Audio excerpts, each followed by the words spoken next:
Welcome back to The Line. This week, local media followed a new report that showed New Mexico has one of the highest rates in the country of teachers leaving the profession. Does that news surprise you, Dan? I mean, we've got some churn here. No, not at all. Really? Okay. Not at all. I mean, we've talked about this ad nauseum, Gene. This testing process has been an unmitigated failure.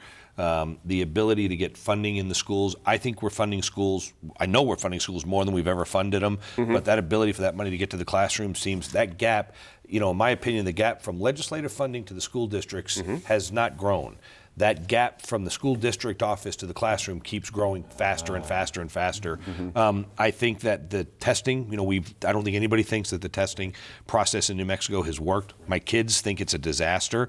I know that this Common Core stuff has not been, on both sides, it has not been embraced by anybody, basically, other than, the people that make a living doing education, not the teachers, the people that sell educational theories to people. So I'm not surprised that's happening. It's a shame because, we're losing a lot of good people. We're seeing a lot of people retire. The thing that's happening here, especially around New Mexico, is you can make more money in Arizona, Colorado, or Texas, and it's not hard to pack your family up and move to Denver or to Lubbock or to Phoenix. Within a day's drive of family. Within a day's drive of your family. And so we've got to figure out a way to do that. I know the schools are dying for it. I think that if we don't listen as citizens, and most importantly, legislators, and start figuring out a way. But I think a lot of this has to rest with the citizens in New Mexico.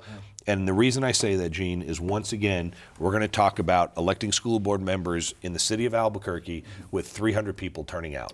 In Rio Rancho with 150, 200 people turning out. And then we want to talk about what's going on in the schools. And at the end of the day, the school boards run the schools. And if you're not getting good people to run for those school board seats and holding them accountable, that policy is not being written by the legislature. That policy is not being written by Washington, D.C. It's being written by school board members that are being elected by extremely small numbers. And I think that if we don't wake up and take back these local elections like school boards, we're going to continue down this road. Antoinette, we're talking numbers about 23%, just over, are washing out, compared to like Rhode Island has a low like 7% they lose. That's a huge difference when you think about the need for stability in a school. That's the part that gets me. You need to have those same faces when a kid's going through a 4 years of a school. Do you know what I mean? It's a difficulty. My perception of that profession is that they are hit, the teachers in particular, are hit with so much negativity. And the exams are not used, or the tests are not used how they should be used, and that is to give feedback to the school on improving performance. Instead, they're used punitively against the teachers. And so the constant negative message is something that is really demoralizing. And so I've talked to teachers who love their job but hate the feedback, the negative feedback they're getting. And if you can go to another state, make more money, and not have this sort of atmosphere of fear and negative feedback, I really wish that could be turned around to be positive, to really focus on the positive that all the teachers are doing. Harry, as a teacher, one of the things I know you know for a fact is first and second year of teaching is very much a dangerous place. Absolutely. For teachers. For everybody. For everybody, right? You get in a new job, it's not what you think it's going to be coming out of college. You don't get the support, as Antoine is just saying. All of a sudden, it's a whole new world. And as teachers have told me, it's a clock ticking right after that first year. You're either going to catch them in those first 5 years and have them forever, or you're going to lose them. Are we doing well at that? Are we doing well at retaining and helping our young teachers? I really don't think so. I don't think we have the same level of support now. Secretary Scandera is saying that we're actually doing a good job with that. I just don't think that's the case. And part of it, and it really relates to points that have been made before, has been the climate of teaching. If the blame is constantly going to teachers, if you're a new teacher and you're in this sort of environment, what's the incentive to stay in teaching where you can probably make money not just someplace else, but in another profession? So there's got to be you could be a waitress and make as much money as a teacher does. You're talking about starting salaries in the low 30s. And these are the most important people in our kids' lives, other than parents. Does money make that big of a difference for a teacher? Is there a line in the sand where it comes to money too little, just enough? I don't think it's really driving the values of people that are in the profession, but if you look at where teachers are relative to other professionals, they've been in decline in relative terms for the last 40 years or so. And then you look at countries like Finland that have very high-performing education systems, and teachers, you're getting better teachers partially as a result of pay, partially as a result of respect and autonomy. So there's no single variable that really predicts what's going on. But if you're in an environment where you're teaching, you're new to the profession, it's really, really hard. I cringe when I think about my first couple of years of teaching. And then you're in this environment where you're constantly getting blamed. That's not a really good environment. I think pay is relevant to the garbage you got to put up with, right? If you're going to make $30,000 a year, go work at a bar and make $35,000 and deal with drunk people versus make $30,000 and get yelled at. And I think Harry, and I'm sorry, Harry touched on a really good point, and that is that Secretary Skandera says, I think we're doing a great job. I think that's probably the most frustrating part to teachers. Not the pay, it's that no one's listening to them.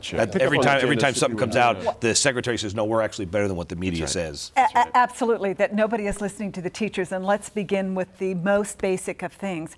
It is still the way that we select our principals. The one thing that I hear and see, because my kids have been in other states, so I got to see how awful the preparation is for our principals, and oftentimes we still select the very best teacher to be the principal, but it is not the same skill set. Thank you. You need to select an administrator who knows how to help people work, how to engender collegiality, but most importantly, get stuff out of the way so teachers can do their jobs. That's all they are asking for. And the testing, I just want to shake the state of New Mexico. Ever since I've come home, the stability of testing across years, when Secretary Skandera said she was going to crosswalk this latest test, I just had to roll my eyes. Give me a break, because we have never had a stable test. I don't care what kind it was that lasted long enough for you to know anything. But what we do know is our children are not learning to read. And if you think that is just the teacher's responsibility, you're just flat wrong. That is the parents' responsibility, and to assume that we're not going to let them read until 3rd grade, that is horrendous. Let me ask you a question. I'll stay right with you on this. You just set it up beautifully.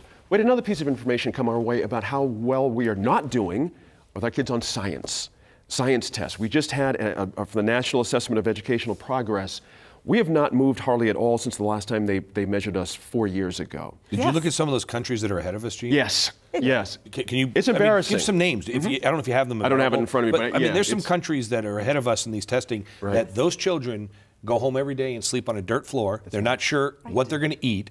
They're not sure what government they're going to have in charge of their country at the end of the day, and they're destroying children that are in. I mean, these children. We got free lunches, free breakfast. People are in government subsidized housing. Particularly to science. Yes. This is what we do here. This is what we do. You know what I mean? Here. Something's not quite and there is a lot that's not quite right, and it begins with those basic building blocks. So, and I'm going to throw this back to our colleges of education. If you do not help teachers become comfortable with basic concepts in math, how are you going to teach science? I'm sorry, science is not a feel-good thing. Science is based on fact and observation and repetition. And if you don't have those skill sets, how are you going to convey that to our children? Not fair for those teachers. But it also relates to the incentive. And you made such a good point about different tests. We constantly change tests, so how can you measure any kind of progress? And also, if the test is focused on reading and math, what are you going to leave behind? And so the science ends up getting left behind. And it's just, I mean, the frustrating thing to me about these tests is you should be using the test to evaluate effectiveness. Yes. And that's not what's happening. But not only that, adding information to the parents as well, too. So I'm finding that I'm getting test data really, really late. And so as a parent, you know, and I think Janice makes a really good point, my wife and I are both UNM faculty members, so we're really involved and engaged. And if we're not getting the data that's necessary to help our kids grow academically, what about other parents? Well, I'm It's saying, not being used and for that what it goes should to, be used to for. testing. I don't care if it's a teacher giving a test or if it's a school system. If you wait 2 weeks or 2 months, and that's when you get the data, it is absolutely useless because the feedback loop is now broken. But there is hope, and Dan actually hit on it. The Supreme Court ruled that school board elections can now be part of municipal elections. We, as the citizens of this state, need to raise up and say, get this done, because we need to make that change. You're here. I have a question for you as well, on this science thing. Does this also show that we need to do something else when it comes to early childhood education? Meaning, we're underperforming there. Is this the result that our science scores are so terrible for our students? Well, as you know, early childhood education is very, very important to long-term success, and it's something that we have been advocating for a while. And you know, you're seeing the results. One of the problems with the science also in New Mexico is, for a long time, you know, it got brought to light. I think Janice was in the legislature at the time when I was there, when there was a gentleman from Los Alamos who had like 5 PhDs in science, and he was retiring and he wanted to teach junior high science. And they said, you can't. You got to go back and take 2 semesters of reading Jack and Jill. And so we fixed that law. You can get alternative teacher licensure. But the problem is, we thought we fixed it. But the problem is, it is an unbelievable amount of work for someone that's got 5 PhDs. It has to go before a board of people, and somebody in the Department of Education gets to decide. And by the way, they'll give them that alternative teacher licensure, but they got to go do some other things over the next couple of years to maintain that, when in reality, we're losing some of our best. We have some of the most engaging labs and sciences and universities in the country, and in some of these smaller towns. You know, the one thing we do have is branch campuses everywhere, and these folks are retiring, and they cannot be active in the school system because they didn't take 2 semesters of how to fill out a grade book. As longtime viewers here of New Mexico PBS understand, we have a partnership with Sandia National Labs. We partner with a lot of folks, a lot of science out there. It's part of our mission here at New Mexico PBS, Harry.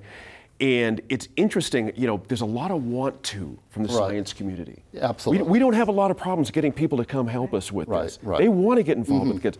But a lot of what Dan's talking about is frustrating them as well. There's an enormous disconnect between the human capital that we've got in the state and how it's being reflected in the classroom. I want to go to your point about incentives. So if you're rewarding math and science teaching, you're not going to be rewarding other things. But then Janice's point about the quality of management.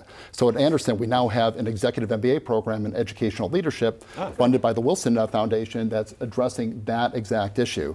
So again, there's no one single variable. There's a lot of things that are at play, and the big frustration for me as someone in higher education is that we're not thinking systemically in terms of K through 12 education. Mike, I got $1 million question for you, Harry. Your kids go to Cleveland High School. My kids go to Rio Rancho. You and your wife are both professors. How do I get you guys to help tutor my kids? Can you come can you come down south and help the Rio Rancho kids? I got a football player that could really use some of your help. Please. But the really sad thing is there used to be a program at Sandia National Labs where the scientists would actually go into our schools. And the red tape created especially by APS has all but decimated that program. What a loss to our students. It is a loss, absolutely. When we come back to the line, we'll look at plans to cut funding to the UNM Press and what that might mean for academic programs at the state's largest university.